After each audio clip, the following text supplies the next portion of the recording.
All right, buckle up, everybody, because today we're diving headfirst into the world of legal marijuana. The green rush. Yeah, exactly. And our guide for this deep dive is Christian Hageseth's book, Big Weed. It's a wild ride. Oh, it is. It is. We're going to uncover how this industry went from being like totally hush hush to this booming like economic powerhouse. We're going to look at the crazy challenges, the ups and downs. Highs and lows, you could say. Uh-huh, very good.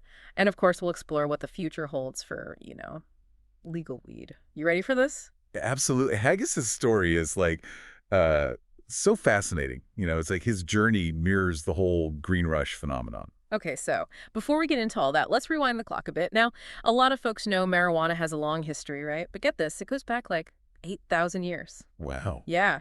And there's even some evidence that, get this, Shakespeare might have been a cannabis enthusiast. Really?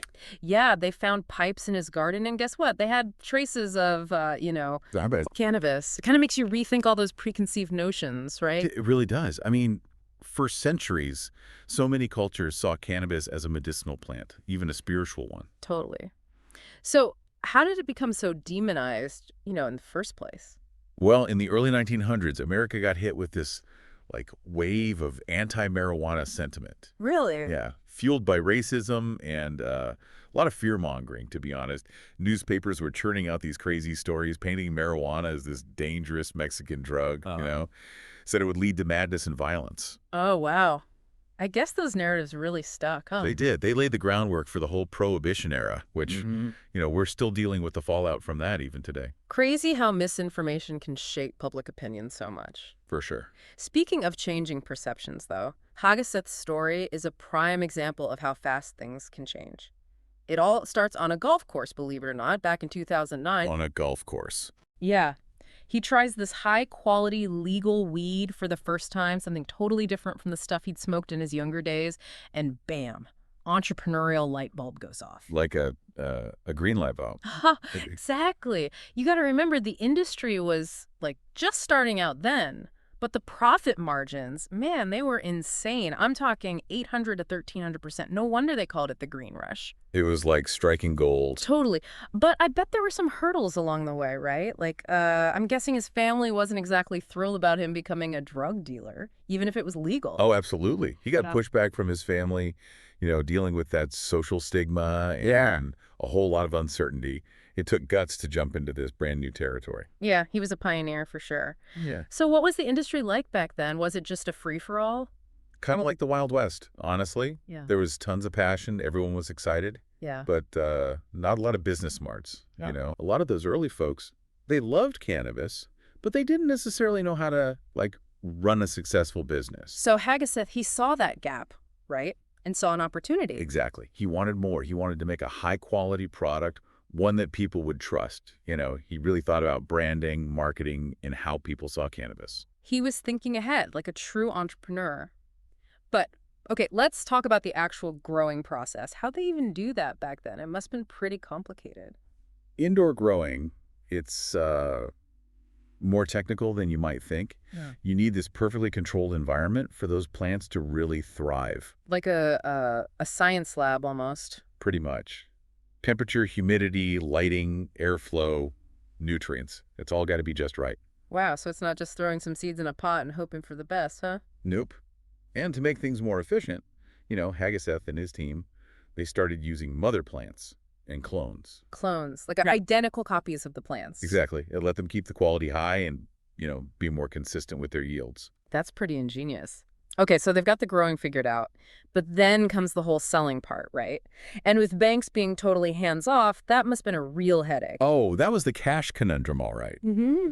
Because of those federal laws, most banks wouldn't touch cannabis businesses. Really? So how do you even run a business like that? It was a constant struggle. Hageseth talks about, the fear of getting robbed, the hassle of moving all that cash around, Yeah, I can imagine. and then even paying taxes became a legal tightrope walk. Oh, wow. So these legit business owners were basically forced to operate like, I don't know, some kind of shady underworld figures. Crazy, right? Totally. It's like something out of a movie, like Breaking Bad or something. It's ironic, isn't it? Hmm. But as the industry grew, People like Hageseth had to find ways to work around those legal and financial roadblocks. Yeah, they had to be creative. So this is where the idea of vertical integration comes into play, right? Yep. Colorado, they wanted to keep the big corporations from taking over, so they made it a rule. If you're in the marijuana business, you got to control the whole process, from growing to selling. Oh, so you couldn't just specialize in one part of it. Nope, you had to do it all.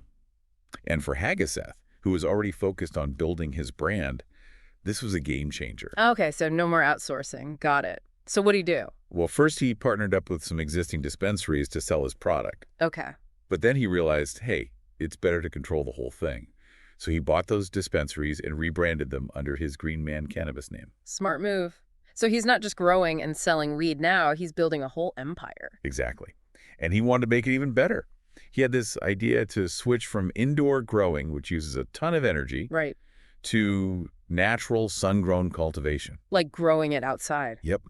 He envisioned these giant cannabis ranches using the power of the sun to grow high-quality cannabis in a more eco-friendly way. The cannabis ranch, huh? Sounds pretty revolutionary. And it really shows how much the perception of cannabis was changing. Absolutely. It wasn't about hiding in the shadows anymore. Right. It was about bringing it out in the open. It's like finally the world was starting to catch up to what a lot of people had known all along, right? Marijuana isn't this evil, dangerous drug it was made out to be. That's right. And as that perception continued to shift, the stage was set for even bigger changes in the industry. And as the industry grows, it brings up a big question. What's that? How do you make sure the little guys, the small businesses, don't get like totally swallowed up by these huge corporations? It's like David and Goliath, but with weed, right? So what happens to all those passionate folks who built this industry from the ground up? It's a real concern. It's getting super expensive to like even enter the legal cannabis market now. That's a big barrier for smaller players. Yeah, it seems like we need a balance, Yeah. We need the big companies, sure, they've got the resources and all, but we also need to protect those smaller businesses that bring like the cool, innovative stuff to the table. Absolutely. That's where good regulations come in. We need rules that make sure everyone has a fair shot. Makes sense. So no monopolies, right? Exactly. Consumers benefit when they've got choices, different prices, different products. Totally. Okay, speaking of consumer choices, branding seems to be a big deal in the cannabis world, even more so than in other industries. It's huge. Yeah. In a market that's still like figuring itself out, branding is how you build trust. True. Walking into a dispensary for the first time can be overwhelming, right? There's so much to choose from. Oh, yeah. And a familiar brand, it kind of helps you navigate all that. Right, like, okay, I recognize that one, I'll try it. Exactly. Consumers, they like consistency. They want to know that, say, the skunk berry they buy in one state. Skunkberry. That's a kind of weed. Yeah, it's a popular strain.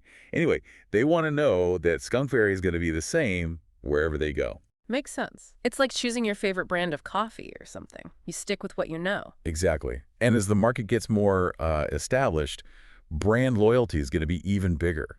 Now, one thing that's always blown my mind about the cannabis industry is the sheer variety of products they've got. Incredible. You've got flour, edibles, concentrates, topicals. It's crazy. It really is.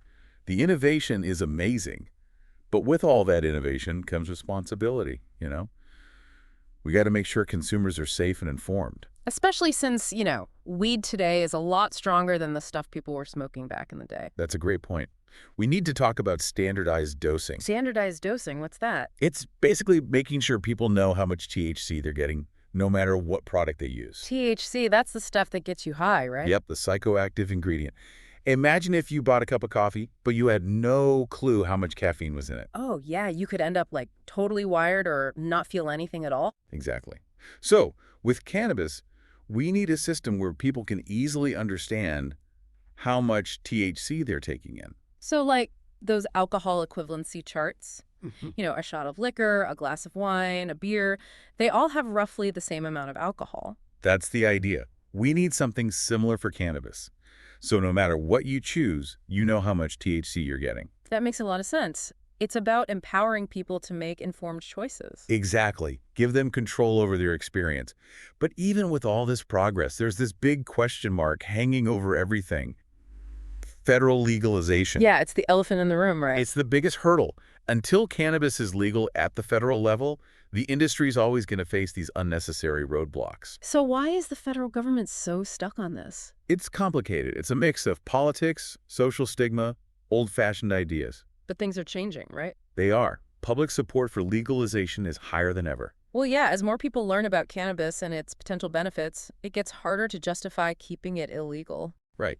And it's not just the public. More and more politicians are coming around, too. So it's not just a Democrat or Republican thing anymore. It's becoming less about party lines and more about common sense. The momentum is building, and it feels like federal legalization is just a matter of time. Wow, that's exciting. But I'm sure there'll be a lot of bumps in the road, right? Oh, absolutely. It won't happen overnight. Yeah. There'll be a lot of debate and discussion about how to do it right. So what are some of the things lawmakers will need to figure out? Well, they'll need to set up some clear rules and regulations, right? Things like product safety, labeling, testing, all that stuff. Seems like a lot of work. It is. And then there's the whole social equity issue, Huh. making sure that legalization benefits everyone, especially those who were hurt the most by the war on drugs. Right. We can't just forget about those communities. Exactly. It's about making sure everyone has a chance to be part of this new industry. It's a historic moment, and we all have a role to play in making it happen. So what can our listeners do to, make a difference? Learn. Educate yourself about cannabis, the history, the science, the different products. So be an informed consumer, basically. Exactly. And get involved in your community. Support businesses that do things the right way. Speak up about the issues you care about. Your voice matters. It's about shaping the future of cannabis together. That's right. So, to our listener, we ask you this. As the cannabis industry keeps evolving, what will your role be? Wow, that's a powerful question. It really gets you thinking. Yeah, it's easy to get caught up in all the excitement, the green rush and all that. Right. But we can't forget about the bigger picture, the ethical side of things, the social impact. Totally. Just because something's legal doesn't mean it's automatically good for everyone. Exactly. We got to be mindful of the consequences and try to build a cannabis industry that we can all be proud of. Okay, so how do we do that? What can our listeners do to make a difference? Well, first things first, educate yourself. Learn about the history, the science, all the different strains and products, and those debates about legalization. Knowledge is power. You got it. And then get involved in your community. Support the businesses that are doing things right. Go to those town hall meetings, write to your representatives, speak up about what you care about. So it's about being an active participant, not just sitting on the sidelines. Exactly. Your voice makes a difference. And as we move into this new era, let's remember to approach cannabis with respect and responsibility. Right. It's not a free pass to just go wild. Definitely. Be mindful of how much you're using, learn about the potential risks, and make choices that are good for you. It's all about balance, right? Right. Enjoying the good stuff, but being smart about it. Exactly. And don't forget, there are tons of resources out there to help you navigate all this. Don't be afraid to ask questions, talk to experts, connect with people who share your interests. It's a community thing. It is. So as we wrap up our deep dive into Big Weed, let's take a minute to think about what we've learned. We've covered a lot of ground, from ancient times and Shakespeare's garden. To high-tech grow operations and the crazy legal stuff. We talked about the challenges those pioneers faced. And the amazing opportunities that are opening up.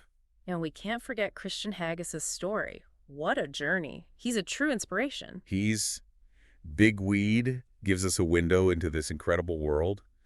But it's just the beginning. There's so much more to explore. Definitely. So to our listener, we urge you pick up the book and dive deeper into Hageseth's story. And as you keep learning and exploring, remember this. The future of cannabis isn't set in stone. Yeah. It's something we're all creating together. That's a powerful thought. It means we all have a responsibility to make this industry the best it can be. So as we move forward, let's do it with open minds, the willingness to learn, and a commitment to building a cannabis world that's fair and beneficial for everyone. Beautifully said. Well, folks, that's a wrap on our deep dive into Big Weed. We hope you enjoyed the ride. We sure did, and we hope you learned a thing or two along the way. But most importantly, we hope this sparked your curiosity and got you thinking about the future of cannabis. Because this is just the beginning. Yeah. The conversation is ongoing, and we need everyone to be a part of it. So keep exploring, keep learning, and keep those conversations going. Until next time, happy diving.